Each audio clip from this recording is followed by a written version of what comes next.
नमस्कार बच्चों, आइए जटायु शौर्यम पाठ पर आधारित अभ्यास प्रश्नों पर चर्चा करें। पहला प्रश्न, अधोलिखितानां प्रश्नानाम् उत्तराणि संस्कृत भाषायां लिखत। लिखे गए प्रश्नों के उत्तर को संस्कृत भाषा में लिखिए।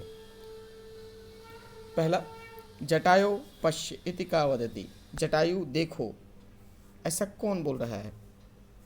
इति का वदति, जटायु पश्य इति का वदति, कौन कह रहा है? सीता कह रही है। तो का के स्थान पे सीता हो जाएगा, सीता। इसके बाद अगला प्रश्न, जटायु रावणम किम कथयति। जटायु रावणम किम कथयति, अर्थात जटायु रावण से क्या कहता है। तो सर्वप्रथम तो जटायु रावण को समझाता है कि ये जो तुम कर रहे हो वो उचित नहीं है। तो देखते हैं किस श्लोक में उसका वर्णन है, जब वो समझाता है कि दूसरे की स्त्री को तुम्हें, यहाँ ये श्लोक क्रमांक 5वें में इसका वर्णन है। तो प्रश्न था, जटायु रावणम किम कथयति। तो जटायु रावणम कथयति, जटायु रावण से कहता है,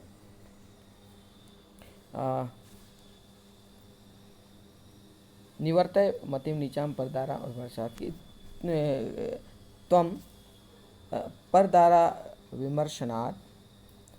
परदाराभिमर्शनात् मतिम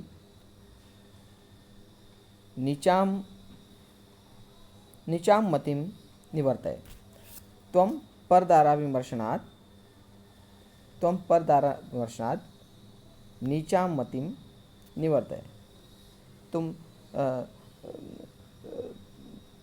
दूसरे की स्त्री को स्पर्श करने की निम्न मानसिकता को छोड़ दो।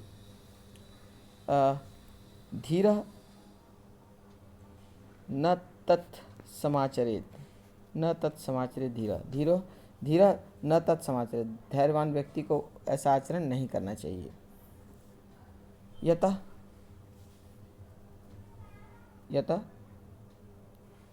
पर अस्य विगरहेत,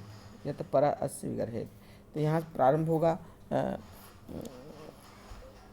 त्वम परदाराभिमर्शनात्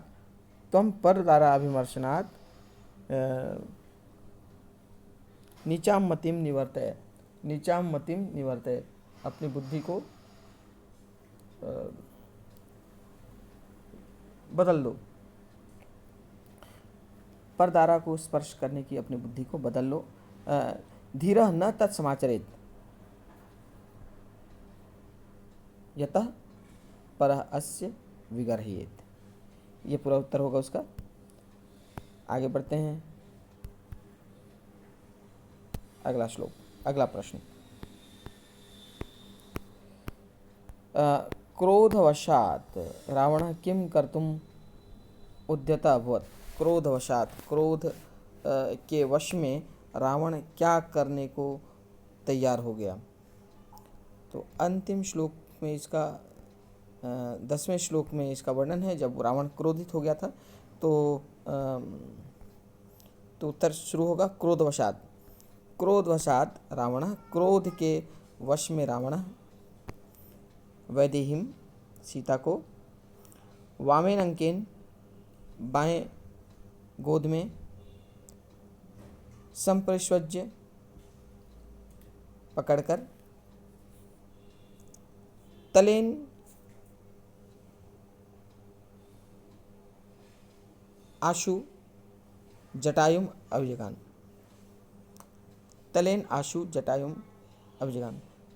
तलवार की मुठ से जटायु पर आक्रमण कर दिया।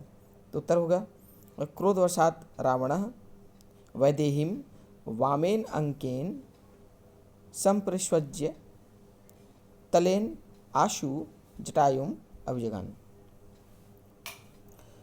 क्रोधवशात रावणः वैदेहीम वामेन अंकेन संप्रश्वज्य तलेन आशु जटायुम अभिजगान। अगला प्रश्न,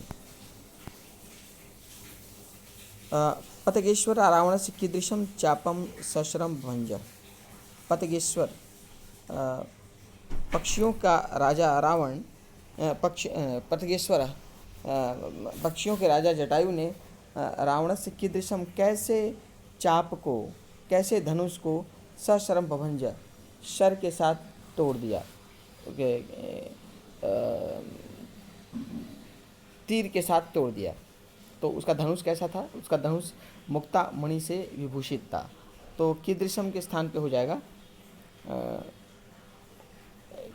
मुक्ता मणि विभूषितम चापम सशरम बभंज। पतगेश्वर रावणस्य मुक्ता मणि विभूषितम चापम सशरम बभंज। पक्षियों के राजा ने रावण के मोती तथा मणियों से सुशोभित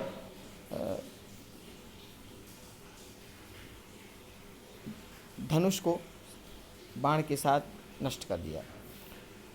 अगला प्रश्न, हताश्वो हतसारथी रावण कुत्र अपतत। घोड़े और सारथी के मर जाने पर रावण कहाँ गिर पड़ा? तो कहाँ गिर पड़ा? भूमि पर गिर पड़ा।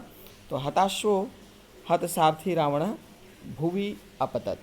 हताश्वो हतसारथी रावण भुवि अपतत। आइए अगला प्रश्न देखें। अगला प्रश्न, उदाहरण अनुसृत णिनि प्रत्यय प्रयोगम कृत्वा पदानि रचयत। णिनि जब शब्द के साथ जुड़ता है तो विशेषण बन जाता है। तो शब्द के साथ जुड़कर उसका विशेषण हो जाता है। जैसे गुण है, गुण के साथ णिनि जुड़ा तो बन गया गुणी। गुणी विशेषण हो गया, लेकिन उसका पहला जो स्वरूप बनेगा वो गुणिन होगा। गुणिन से गुणी बनता है। तो गुणिन मूल रूप है और गुणी उसका पुल्लिंग का रूप है। पुल्लिंग में गुणी, स्त्रीलिंग में गुणिनी, इस प्रकार। पुल्लिंग में दानी, स्त्रीलिंग में दानिनी। तो गुण के साथ णिनि मिलकर गुणिन या गुणी हुआ। दान के साथ दानिन या दानी। उसी प्रकार कवच के साथ कवचिन, कवची। शर के साथ शरिन, शरी। कुशल के साथ कुशलिन, कुशली। धन के साथ धनिन, धनी। और दंड के साथ दंडिन, दंडी। इसका दंडी रूप हो जाएगा।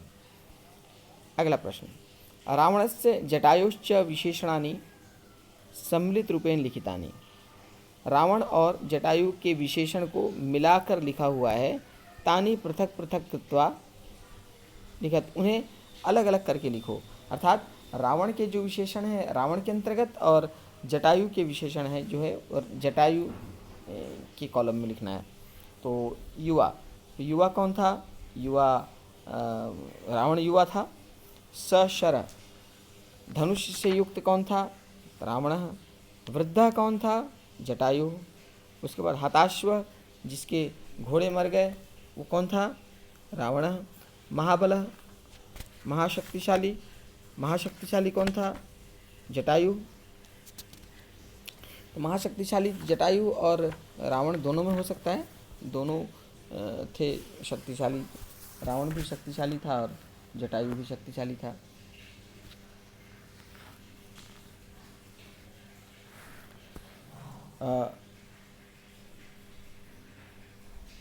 पतगस्तमः पक्षियों का राजा जटायु।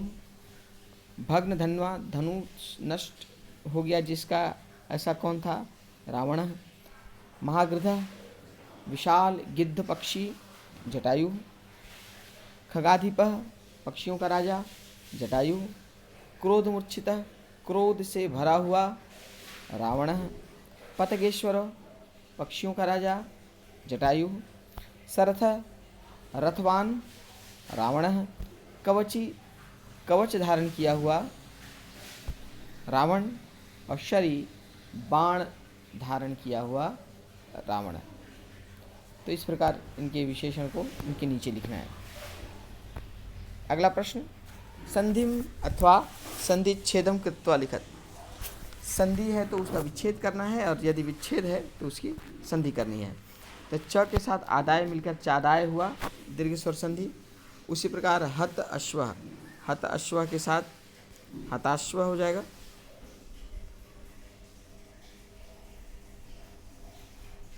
ये भी दीर्घ संधि है, हत के साथ अश्व मिलकर उसका दीर्घ हो गया। तुंडेन अस्य, तो तुंडेन अ है, अश्व में अ है, तो बन गया, फिर से ये दीर्घ हो गया, तो बन गया तुंडेनाश्व।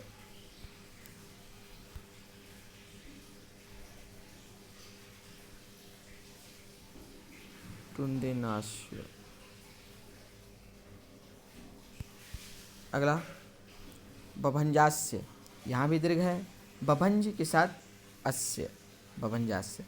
अंकेन आदाय, यहाँ भी आ है, दीर्घ है, तो अंकेन आदाय। खगाधिपः, यहाँ भी दीर्घ है, तो ये बना खग के साथ अधिपः, खगाधिपः। अगला प्रश्न, क स्तंभे लिखितानां पदानां पर्यायः ख स्तंभे लिखिता तान यथा समक्षम योजयत। सामने सामने लिखना है पर्यायवाची शब्द को। तो कवची, कवची से क्या तात्पर्य है? कवची कौन है? जिसने कवच धारण किया है, कवची। आशु, आशु का अर्थ होता है शीघ्रम, जल्दी। विरथ अर्थात रथ से जो हीन हो गया है। पपात, पपाता मतलब गिर पड़ा, तो अपतत हो गया। भूवि, भूमि पर अर्थात पृथ्व्याम हो गया। पतगस्तमा, पक्षियों में उत्तम, तो पक्षी श्रेष्ठ, पतगत्तम। अगला प्रश्न, अधोलिखितां पदानां विलोम पदानि मंजूषायां पदेषु चित्वा यथा समक्षम लिखत। मंजूषा में विलोम पद दिए हुए हैं और उपयुक्त विलोम पद को मंजूषा से छांटकर उसके सामने लिखना है। तो पहला विलपंती, विलपंती मतलब रोते हुए। तो देखिए रोते हुए कहाँ है? अच्छा, इसका विलोम लिखना है, तो रोते हुए का विलोम हो गया हंसती हुई, तो विलपंती का हो गया हसंती। ये हुआ हसंती क।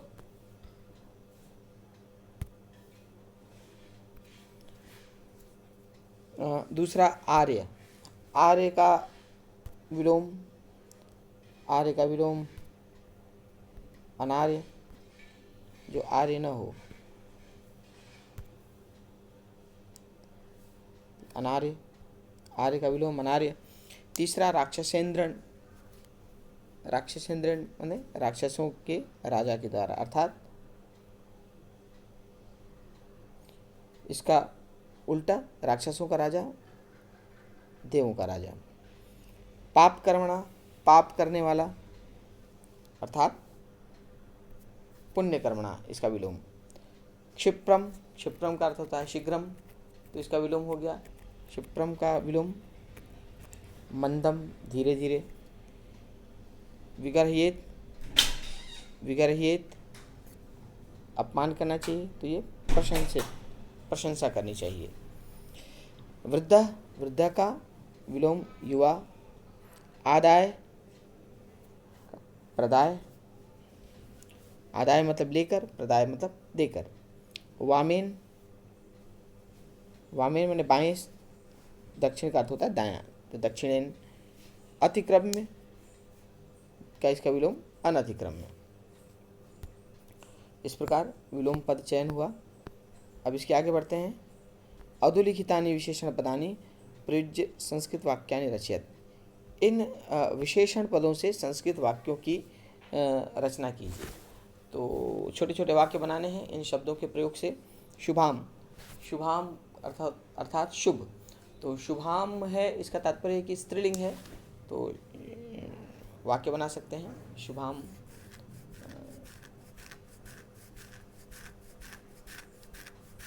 मतलब शुभ।